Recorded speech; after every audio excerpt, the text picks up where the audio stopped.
Qala Yahweh Ba'ashem Yahushai Bahashem Waharakwa Kadash. Double honors to the elder apostles, great millstone, who ruled well and who taught us the truth. Shalom and salutations to the hopeful elect. I came out there spreading the gospel throughout the four corners of the earth in sincerity and truth. All right. Mr. Brother Yahmar from the Great Millstone Chicago camp.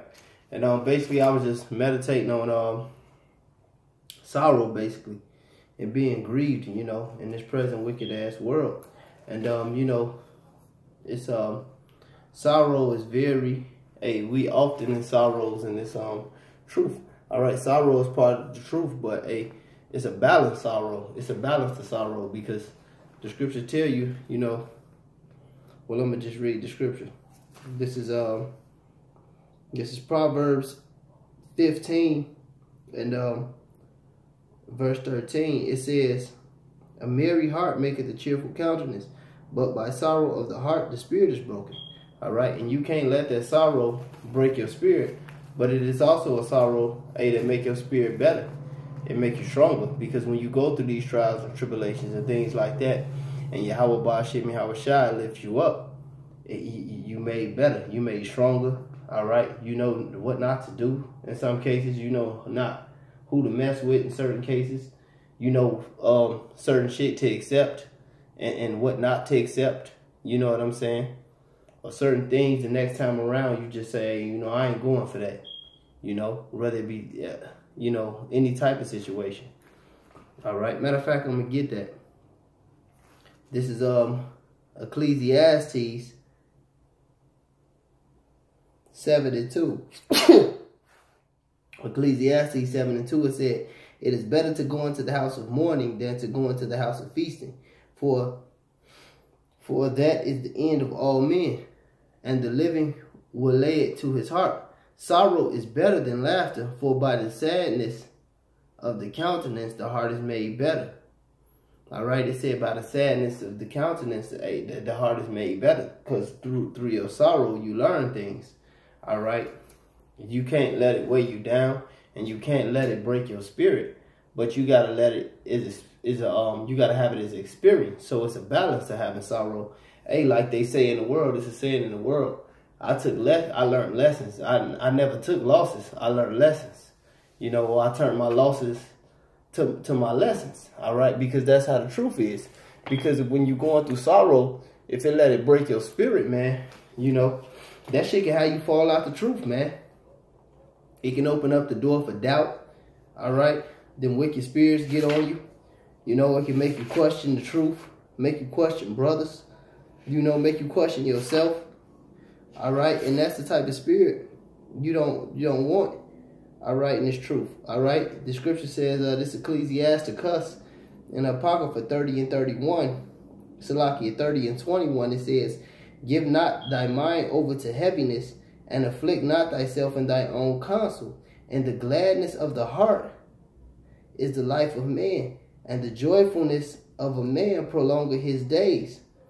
Love thy own soul, and comfort thy heart. Remove sorrow far from thee, for sorrow hath killed many, and there is no profit therein."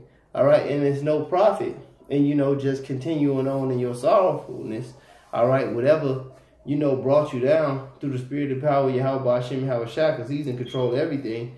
Whatever brought you down, you use it, you bring yourself back up, man, through the spirit. And you use that as a faith booster to have a lesson learning experience and build up your experience as the truth as a man of the Lord. And you share that with other brothers. All right, to build them up. All right, part of the brotherhood and being brotherly and stuff like that is sharing your experiences as well, and basically not being proud, and just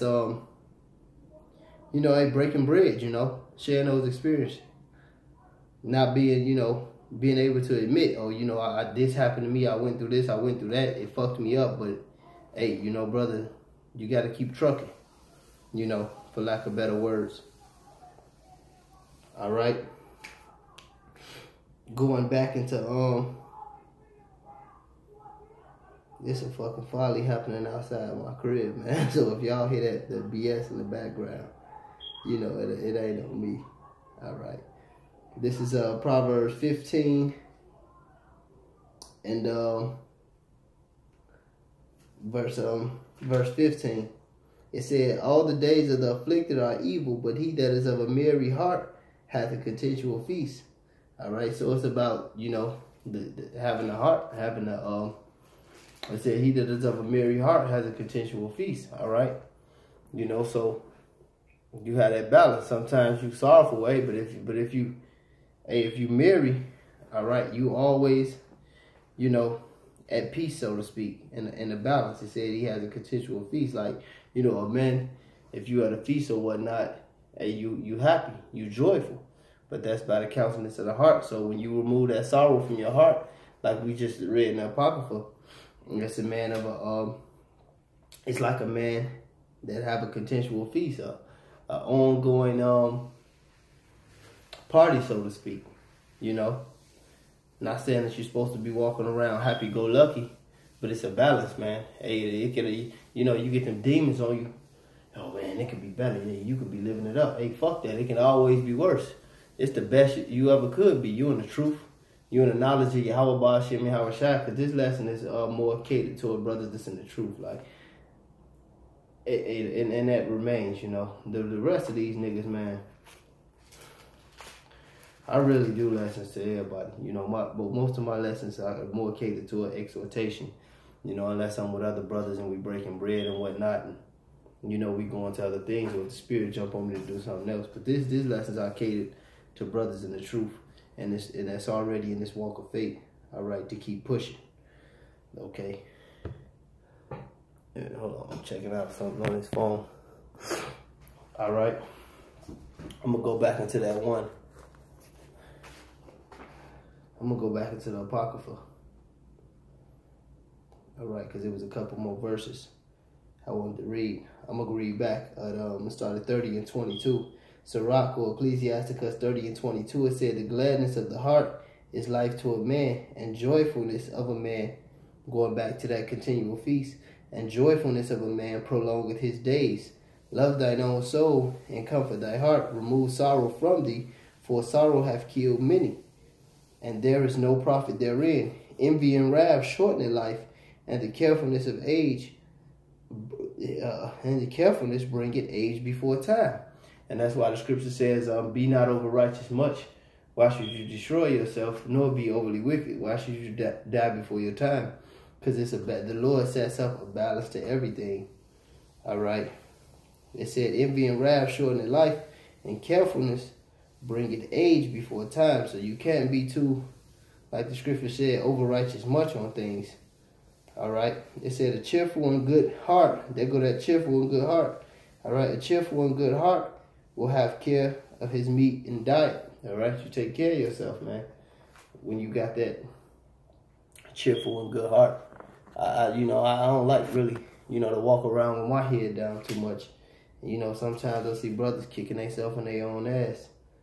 All right, about things they can't control, and you know, in this truth, that's not cool, man. All right. So I'm gonna read 15 and 13 over, going back to that cheerful countenance and that heart. It says, this is Proverbs 15 and 13. It says, "A merry heart maketh a cheerful countenance, but by sorrow of the heart the spirit is broken." All right, so hey, by sorrow of the heart the spirit is broken. We want to remove that sorrow. All right. I mean, like I read earlier, through sorrow. All right. By sadness of the heart, by sadness, you know, the countenance is made better. But that's for you to get a learning experience. All right. This is oh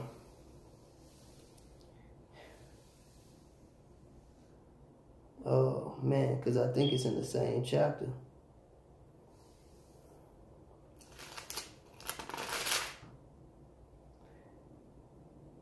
I wanted to read this. I knew it was in the same chapter. I was thinking about it. I had quoted it. This is Ecclesiastes 7 and 17. It says, "Be not overmuch wicked." Salakia 7 and 16. Be not righteous over much, neither make thyself over wise. Why should thou destroy thyself? It's an example of that, is you got some brothers, man, sometimes you can be over righteous much. Like I said, a brother, you can stress yourself out over things you can't control.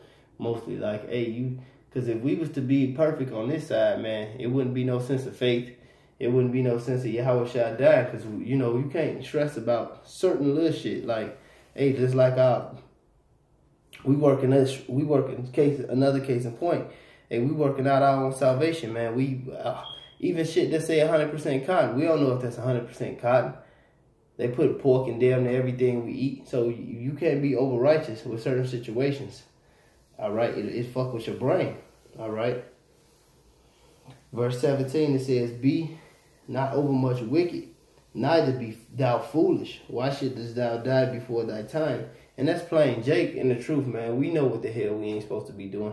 But I just wanted to bring that out, because I had quoted it, and it was right there in the scriptures. So the Spirit asked for it, But basically the lesson was to have balance, and to have balance in your sorrows that you are going to get in this truth if you're a true man of Yahweh Ba'ashem Yahweh Shai. But with that being said, hopefully this lesson was edifying. All praise, honor, and glory due to Yahweh Ba'ashem Yahweh Shai, Ba'ashem Wahawah Kwa Kadash. Double honors to the elder apostles of Great Millstone who rule well. All right, and shalom and salutation to the hopeful elect. Shalom.